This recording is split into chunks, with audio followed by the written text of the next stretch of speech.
नमस्कार दोस्तों, welcome you all again to the most comprehensive and to the point lecture series, जिसमें हम Indian economy के कुछ बहुत ही क्रिटिकल और इम्पॉर्टेंट टॉपिक्स को डिस्कस एनालाइज करने की कोशिश कर रहे हैं, which can be helpful for you for both the prelims and the mains and not for only this year. अगले 4 से 5 साल तक ये टॉपिक्स उतने ही रेलिवेंट रहने वाले हैं और ये कुछ बेसिक कॉन्सेप्ट्स पे डील करते हैं। जैसे कि यहाँ पे आपको एक शब्द देखने को मिलेगा, डेट इज को लैंडिंग। अब यहाँ पे सबसे पहले तो मैं आपको न्यूज़ बताता हूँ, फिर इसका मैकेनिज्म बताता हूँ कि कर क्यों रहे हैं। रिजर्व बैंक ऑफ इंडिया ने अनाउंस किया एक स्कीम जिसके थ्रू बैंक्स और नॉन बैंकिंग फाइनेंशियल कंपनीज को ये कहा कि बेटा तुम अकेले अकेले तो काम कर नहीं पा रहे हो, एक काम करो कि तुम प्रायोरिटी सेक्टर में को लैंडिंग करो। अब को लैंडिंग का मतलब क्या होता है? साथ में लैंडिंग करो, मतलब कि साथ में मिलकर पैसा दो। अब यहाँ पे सबसे पहले तो आपको कुछ चीज़ें पता होनी चाहिए बेसिक। मैं आपसे ये एक्सपेक्ट कर रहा हूँ कि आपने वो वीडियो ज़रूर देखा होगा, नहीं तो इसके बाद भी देख लेना, कोई ज़्यादा डिफरेंस नहीं है, मगर देखना ज़रूर, क्योंकि आपको पता होना चाहिए एग्जैक्टली कि बैंक्स और नॉन बैंकिंग फाइनेंशियल कंपनीज में क्या डिफरेंस होता है। जैसे कौन डिमांड डिपॉजिट ले सकता है, कौन नहीं ले सकता, नॉन बैंकिंग फाइनेंशियल कंपनी किस तरीके से कंपनीज एक्ट 1956 से रजिस्टर होती है, बैंक्स कहाँ से रजिस्टर होती हैं, शेड्यूल्ड कमर्शियल बैंक्स, ये सब आपको इसके डिफरेंसेस के वीडियो में जानने को मिलेगा। खैर, यहाँ पे आपको ये जानना ज़रूरी नहीं है, मतलब नहीं आता है इसका डिफरेंस तो भी काम बन जाएगा, क्योंकि आपको सिर्फ इतना पता होना चाहिए कि बैंक्स जो होती हैं ना, इनके पास होता है पैसा, पैसा ही पैसा, मगर जो ज़्यादा रीच होती है, मतलब कि जो ज़्यादा लोगों से कनेक्टेड होते हैं, वो होती हैं नॉन बैंकिंग फाइनेंशियल कंपनी। अब अगर मैं एग्जांपल देना चाहूँ तो बैंक का एग्जांपल तो सभी जानते हो, स्टेट बैंक ऑफ इंडिया समझ लो, यूनियन बैंक, इसके तो मुझे बताने की ज़रूरत नहीं है। मगर नॉन बैंकिंग फाइनेंशियल कंपनी अगर आप में से कोई एग्जांपल जानना चाह रहा है तो जैसे IL&FS हो गई, जैसे DHFL हो गई, ऐसी बहुत सारी, जैसे बजाज फिनसर्व जो सबसे ज़्यादा लोगों को लूटती है फिर मारती भी है घर जा जाके, है ना। तो ऐसी बहुत सारी नॉन बैंकिंग फाइनेंशियल कंपनीज हैं और ये ज़्यादातर न्यूज़ में रहती हैं, क्योंकि यही ज़्यादातर क्राइम करती है लोगों के साथ जा जाके। खैर, वो तो एक मजाक वाली बात हो गई। मुद्दा ये है कि आपको ये चीज़ पता होनी चाहिए थी। दूसरी चीज़ जो आपको पता होनी चाहिए दोस्तों, वो है ये priority sector.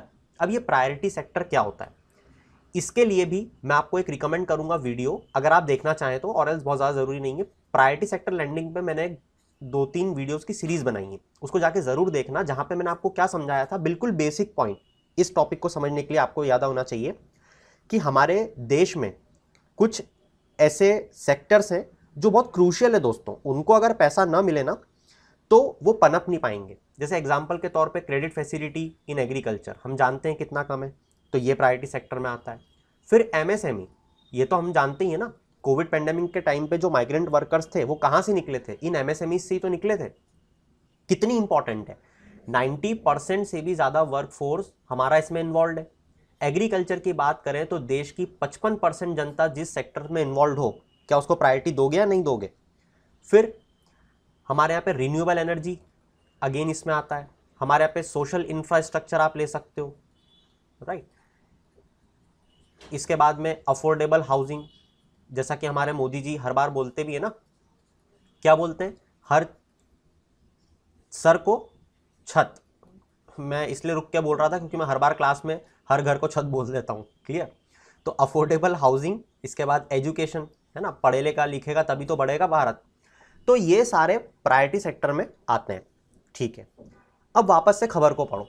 Reserve bank of India ने क्या बोला कि यार देखो, बैंक्स के पास में पैसा है मगर रीच नहीं है, NBFCs के पास में रीच है मगर पैसा नहीं है, तो बस इन दोनों को मर्ज कर दिया और बोला कि तुम दोनों मिलके इस प्रायोरिटी सेक्टर का उद्धार करो, जिसको प्रायोरिटी सेक्टर लैंडिंग कहा जाता है।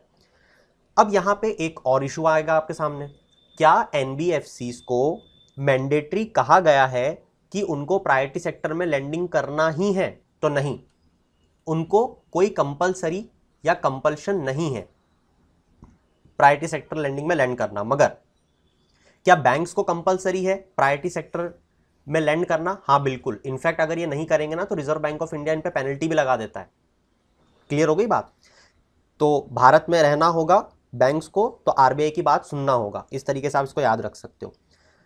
फिर से आपको चीज पे लेके आता हूं, यहाँ पे बैंक्स का पैसा यूज होगा, नॉन बैंकिंग फाइनेंशियल कंपनीज की रीच यूज होगी और प्रायोरिटी सेक्टर को पैसा देने की कोशिश की जाएगी। इसमें आपसे यूपीएससी एक्चुअल में ये नहीं पूछेगा, यूपीएससी आपसे पूछेगा एक टर्म जिसका नाम है को ओरिजिनेशन। अब ये जो को ओरिजिनेशन है ये किसका किया जा रहा है? ये किया जा रहा है लोन्स का। ध्यान से सोच की कोशिश करो, लोन्स को ओरिजिनेटेड फॉर्म में दिए जा रहे हैं, तो यहाँ पे को ओरिजिनेशन किया जा रहा है लोन्स का, और किसको किया जा रहा है? प्रायोरिटी सेक्टर को। ये तो मैं आपको बार बार क्या ही बताऊं। अगर आपसे कोई पूछ ले कि बताओ इसका ऑब्जेक्टिव क्या है, तो आप क्या लिखोगे? खुद से लिख सकते हो मेरे बिना बताए भी। आप लिखोगे कि अनसर्व्ड एरियाज में, जहाँ पे हम लोग नहीं पहुँच पा रहे, हमारे बैंकिंग इंस्टीट्यूशन नहीं पहुँच पा रहे, वो इसके थ्रू हम लोग उन तक पैसा पहुँचाएं, और अनडिजर्व्ड सेक्टर में हम लोग पैसा पहुंचा पाएं। तो ये अल्टीमेट बेनिफिशियरी जो है इस स्कीम के अंतर्गत, उसको अफोर्डेबल कॉस्टिंग में हम लोग लोन प्रोवाइड करने की कोशिश कर रहे हैं। इसके बाद एक और सवाल आपसे पूछा जाएगा, क्योंकि पहले नॉन बैंकिंग फाइनेंशियल कंपनीज में जो हाउसिंग फाइनेंस कंपनीज आती थी ना, वो इंक्लूडेड नहीं थी, मगर अब बैंक्स के साथ, एनबीएफसीज के साथ मिलके हाउसिंग फाइनेंस कंपनीज जो हैं वो भी इसमें भागीदार होंगी। इसके बाद आपसे एक क्वेश्चन पूछा जाएगा कि नॉन बैंकिंग फाइनेंशियल कंपनीज को क्या अपनी बुक्स में जो इंडिविजुअल लोन्स ये देगी उसका 20% शेयर अपनी किताबों में रखना पड़ेगा क्या? अब सबसे पहले तो आपको यही समझ में नहीं आएगा कि 20% शेयर क्या है, ये इंडिविजुअल लोन क्या है और ये बुक्स क्या है। बहुत ही आसान भाषा में समझने की कोशिश करो कि नॉन बैंकिंग फाइनेंशियल कंपनी की एक बही खाता किताब टाइप है। मुनीम जी जैसे रहती है ना मुनीम के पास, तो वैसे एनबीएफसी को मुनीम मान लो। तो उसकी जो एक बुक है, उस बुक में वो लोन दे रही है बैंक के साथ में मिलके, मान लो 100 रुपए का, तो उसकी किताब में उस 100 रुपए में 20 रुपए जो हैं वो एनबीएफसी के जेब से जाना चाहिए। इसका मतलब उसकी किताब में वो मेंशन होना चाहिए कि 20% पैसा हमने लगाया है। सोच के देखो ऐसा क्यों किया? क्योंकि दोस्त, अगर बैंक और एनबीएफसी मिलके किसी को पैसा दे रहे हैं, अब जानता तो एनबीएफसी, मैंने बताया ना, रीच जो है ज्यादा वो किसकी है? एनबीएफसी के लोगों तक। तो एनबीएफसी तो बेवकूफ बना सकता है ना बैंक वालों को कि इसको भी लोन दे दो, उसको भी लोन दे दो, पता चले सारे विजय माल्या 1 2 3 4 दिलवा दिए लोन और सब भाग गए।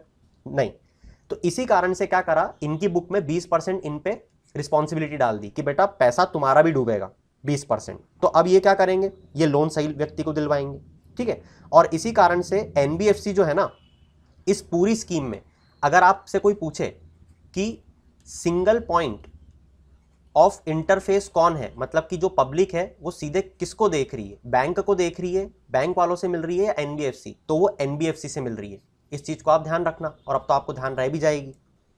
तो इस तरीके से दोस्तों ये पूरी स्कीम रन कर रही है। आखिरी में मैं आपको एक एक्सेप्शन बता देता हूं जो कि यूपीएससी हमसे पूछता रहता है, फॉरेन बैंक्स के बारे में। तो आपको ध्यान रखना है कि ये फॉरेन बैंक्स जिनके पास भी लेस देन 20% ब्रांचेस हैं, so foreign banks with less than 20 branches, 20% 20 branches, वो एप्लीकेबल इस स्कीम में नहीं है। They were not applicable to these foreign bank which have less than 20 branches in India.